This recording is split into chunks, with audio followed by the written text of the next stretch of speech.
So whatever strands you are in, just enjoy the process and be determined always to study.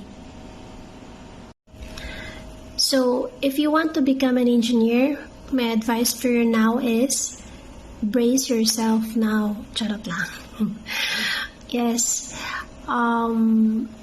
becoming an engineer is hard. Not to discourage you, but we all know the fact that math and science subjects are hard. So you will encounter more challenges. But if nakaya ng face na to, then mas kaya nyo, diba? The only thing that I did siguro is that I am more determined and siguro masipag lang talagang mag-aral and trying hard lang. That's why I survived. So that's it. My advice is that if you're taking STEM strand now, you need to hone up the math and science subjects now as your foundation.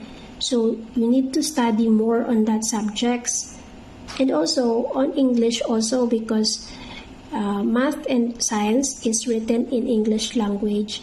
So but major is math and science. So therefore, how will you enhance on math? You need to practice problem solving, and you don't need to memorize everything in math.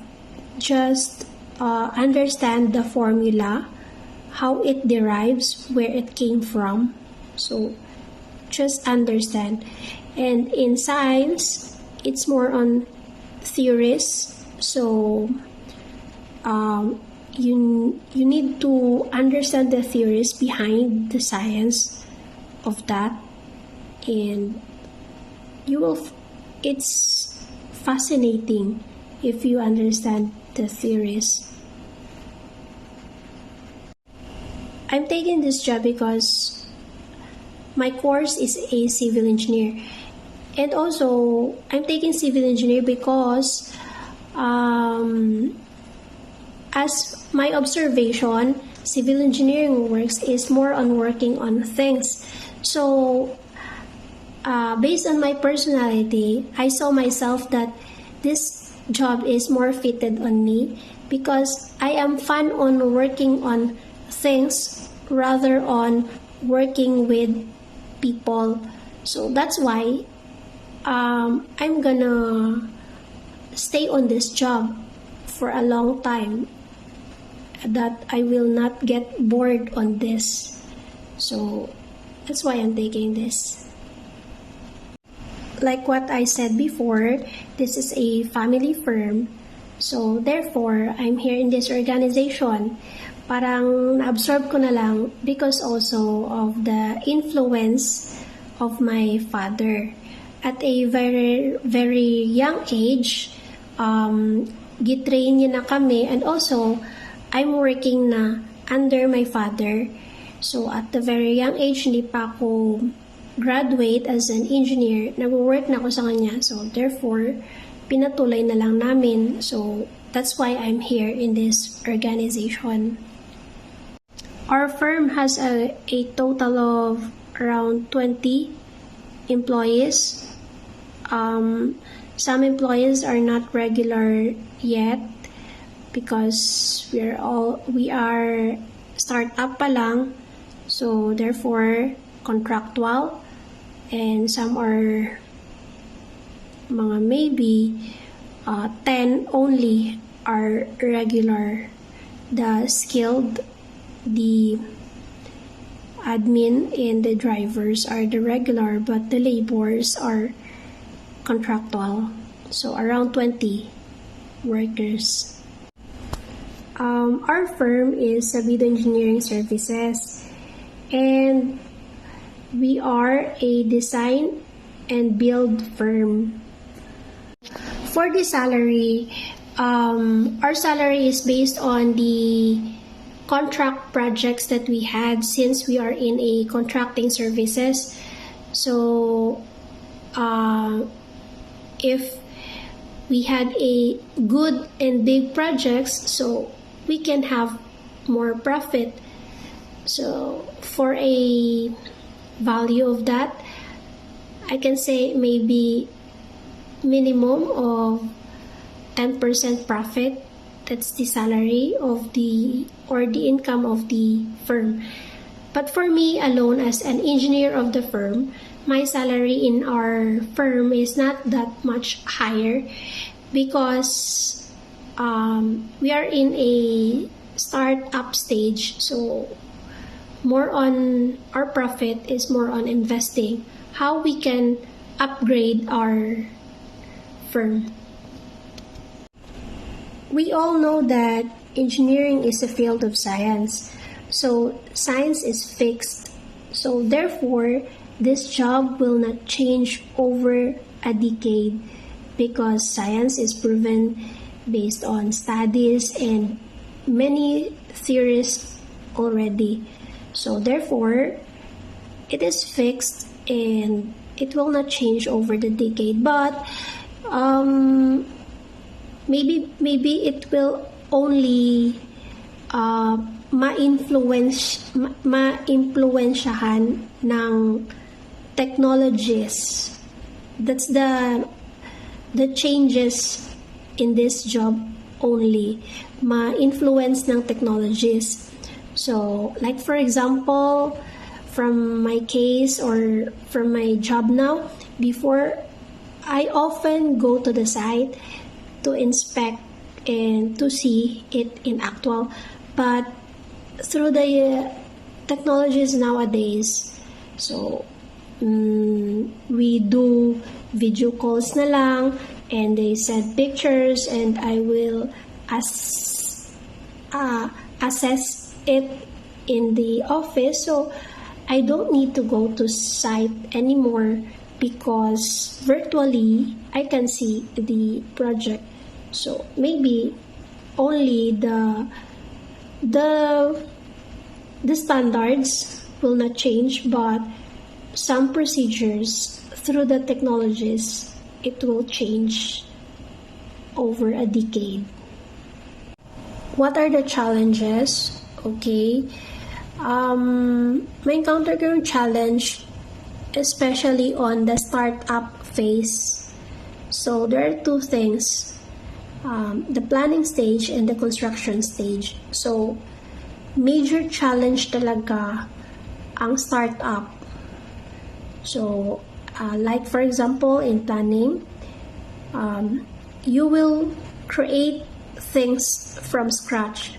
So you will formulate all those ideas, you will collect all those ideas, and you will study it, you will calculate it, and you will create things from that. So that's the major challenge.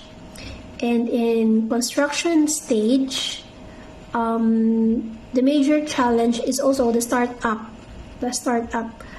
So how you will establish the strategy, the construction method in order for you to sunod-sunod yung works and hindi pa ulit-ulit kasi during construction, pag magkamali ka ng isang step or isang structure, malaki yung damage kasi mahal yung mga construction materials and labor. So, dapat fix talaga yung method mo na ma-establish kung paano ma-work yung ganoong structure, mabibuild and ma-implement ng maayos. So, enjoyable aspects. For me, none. None because civil engineering is more on problem-solving skills. So, if there's no problem, there's no project, there's no money, charot lang. So, therefore, none because, diba, problem. So, as an amo, I am the one who is responsible in overall tasks, on checking, especially on checking the overall works in the construction business, from its financial, technical, managerial, and operation aspects. So in financial, I need to check where the finances goes and how I can sustain the finances of this firm. On its technical, dyan papasok yung pagiging engineer ko. So I need to check whether the works are based on plan, based on standards, and based on the science of civil engineering. So that's it on the technical side. On the managerial, so scheduling of works, the manpower, the scheduling of manpower, the delivery of materials, and on the operation, also more on site works. So I need to check what's going on in the site, so how the project will be done, and also the safety of the workers and the overall areas in the project. So that's my duties. Good morning everyone, especially to our teacher, ma'am. Good morning. Before I start of my reflection for this time, I want to introduce myself first. I am Julito Taklan from BSO 3B, and this is my reflection. Did you find out anything surprising by researching the STEM career profile of the person you interview? For me, STEM career knowledge defines us as a student because this fun to find in every personality or individuality familiarity with a particular STEM. Career varies considerable based on how you learn the STEM, and that's cool. STEM is the level of career knowledge an individual has will directly affect one's intention of pursuing a STEM career in the future. And were you inspired by the person you interview? For me, I inspired myself to interview of the one professional person who have qualified for a job part of the STEM. And also, I can ask about STEM. And this one to give you or ourselves the good opportunity because we want to know to explore or improve our knowledge and skills about that. And what is the most interesting thing that you learn from the person you interview? I learned from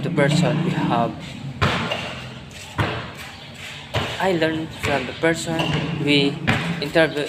This is the one of part of the STEM because her we will also know the truth. STEM is the one of the best things we value because the person of others we encounter of each of us can be used. And also the STEM is the most important of the any way.